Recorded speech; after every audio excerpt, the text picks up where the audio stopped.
5 قسم کی عبادتیں، 5 قسم کے کام ایسے ہیں جو اللہ کے بندوں پر فرض ہیں خالصتاً، کس کے لیے؟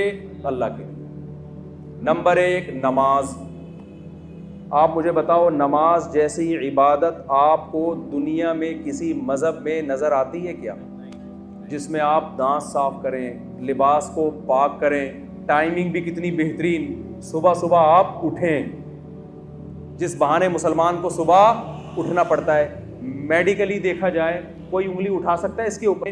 نماز کا ٹائم ایسا رکھا ہے جو میڈیکلی انسان کی صحت سے میچ، بولو نا، نہیں کرتا، کیونکہ کوئی کہہ سکتا ہے، بلکہ ڈاکٹر سے پوچھیں گے یار سب سے بہترین ٹائم صبح اٹھنے کا کون سا ہے؟ صبح کا ٹائم، اور تہجد میں اٹھیں تو اور اچھا ہے۔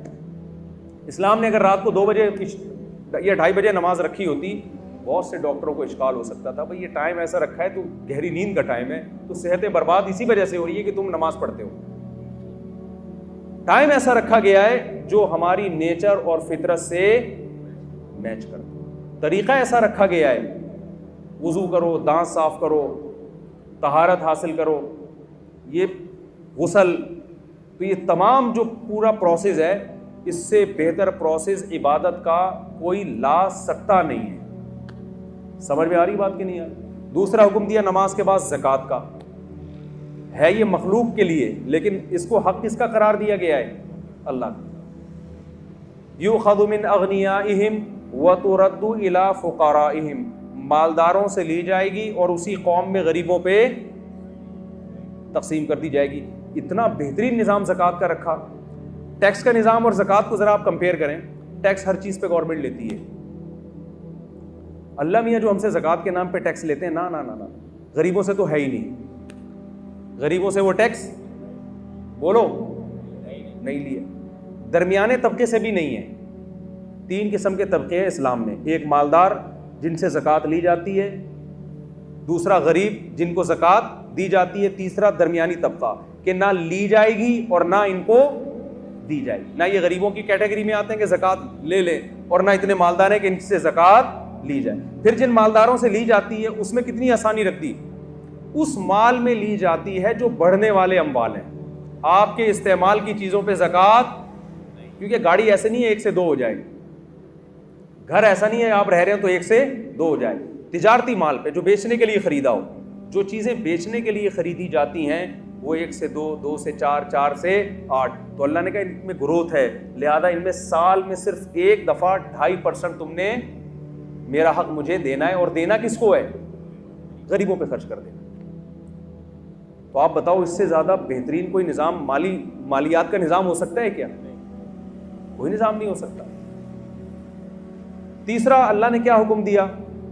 صوم رمضان۔ پہلا جو تھا وہ تو توحید ہے، جو 5 ارکان میں سے، کہ اللہ کے ساتھ کسی کو شریک نہ کیا جائے، کیونکہ دنیا میں کوئی ریاست ایسی ریاست نہیں ہے جو کہے کہ آپ ہماری اسٹیٹ میں رہ کے 2 ریاستوں کے قائل ہوں۔ تو پہلی تو ابتدائی توحید سے ہوتی ہے نا کہ جب ایک ہے تو خدا کیا ہے؟ بس ایک ہی ہے، اسی کی مان کے چلنا ہے۔ چوتھا حکم اسلام نے دیا ہے رمضان کا۔ چوتھا حکم کیا دیا ہے؟ رمضان، جس کے استقبال پر آج میں نے بیان کرنا تھا، لیکن میرے بیانات میں ہمیشہ تمہید لمبی ہوتی ہے اور ٹاپک پر بات کم ہوتی ہے، کیونکہ اس تمہید کے بغیر میں اگر ٹاپک پر بات کروں گا نا تو وہ 5 منٹ کی بات بھی وہ 5 گھنٹے میں بھی سمجھ میں نہیں آئے گی، اور جب تمہید لمبی ہو جاتی ہے تو پھر وہ 5 منٹ کی بات بھی انشاءاللہ 5 منٹ میں سمجھ میں آ جاتی ہے۔ تو انہی میں سے اللہ میاں نے ایک حکم یہ بھی دیا ہے کہ میرے جو مجھے مانتے ہیں اور یہ مانتے ہیں کہ اس کائنات کو میں چلا رہا ہوں، اس کائنات کا بنانے والا میں ہوں، تو یہ خالی پیلی کے دعوے میں قبول نہیں کروں گا، کچھ کر کے دکھانا پڑے گا جس سے پتہ چلے گا کہ واقعی تم مجھے مانتے ہو۔ آپ جب کسی سے محبت کا دعویٰ کریں تو فری پھوکٹ کے دعوے آج کل چلتے ہیں۔ آپ بیگم سے کہیں مجھے تم سے بہت زیادہ محبت ہے، بہت زیادہ بیگم، میں بس مفتی طارق مسعود کی اتنی دفعہ بیان سن چکا ہوں پھر بھی مجھے کبھی دوسری شادی کا خیال نہیں آیا کیونکہ مجھے تم سے بہت زیادہ محبت ہے۔ بار بار آپ یہ دعویٰ کرو، وہ کہے چلے جی آپ مجھے آج پیزا کھلا دیں، چلیں آج باہر ہوٹل پہ چلتے ہیں، آپ کہیں پیسے نہیں ہیں، یہ ٹینشن، ابھی ٹائم نہیں ہے میرے پاس۔ روزانہ یہ دعوے کرتے ہو، لیکن اس دعوے کو ثابت کرنے کے لیے روکڑا آپ کی جیب سے کبھی بھی نہیں نکلتا تو ایک دن غصے میں آ جائے گی نا کہ کچھ اور بول دیا کرو, یہ محبت کے دعوے یہی ہوگا نا, یہ دعوے شاوے نہ کیا کرو. تو غیر مسلم بھی خدا کو مانتے ہیں بہت سارے لوگ, خدا ہے, بنایا ہے, کیا کرے, بنایا ہے تو کہتے ہیں کچھ نہیں کرو, کرنا وہی ہے جو آپ کی سمجھ میں آ رہا ہے. تو اللہ کہتے ہیں ایسے ماننے کو میں مانتا نہیں. لہٰذا اللہ نے 5 ٹائم نماز رکھ دی ہے, وہ آپ کو پڑھنی پڑے گی. اللہ میاں نے زکوٰۃ رکھ دی سال میں 1 دفعہ. اللہ میاں نے رمضان کے بولو روزے رکھ, کہ یہ ثبوت دینے کے لیے نا کہ ہم خدا کو مانتے ہیں.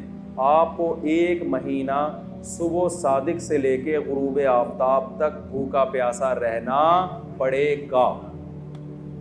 اس میں یہ چھوٹ رکھ دی کہ بیمار اور مسافر اس سے کیا ہیں, مستثنی. یہ بھی نیچرل ہے, ورنہ بیماروں کے لیے کتنا بڑا عذاب بن جاتا ہے رمضان کا روزہ, کتنی بڑی ٹینشن بن جاتی ہے.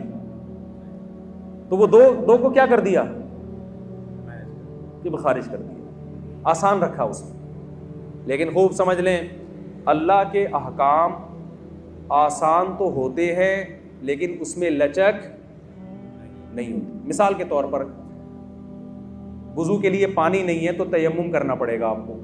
ایسا نہیں ہو سکتا کہ آپ کہیں کہ یار چلو وضو کے لیے پانی جب ہے ہی نہیں تو تیمم میں 2 دفعہ ہاتھ ہی مٹی میں مارنا ہے, چھوڑو ایسے ہی نماز پڑھ لو. آپ کچھ بھی کریں گے ایسے نماز آپ کی قبول نہیں ہوگی. اور یہ بھی نہیں ہو سکتا کہ یار چلو چھوڑ دو, آج چھوڑنے کا آپشن بھی نہیں ہے.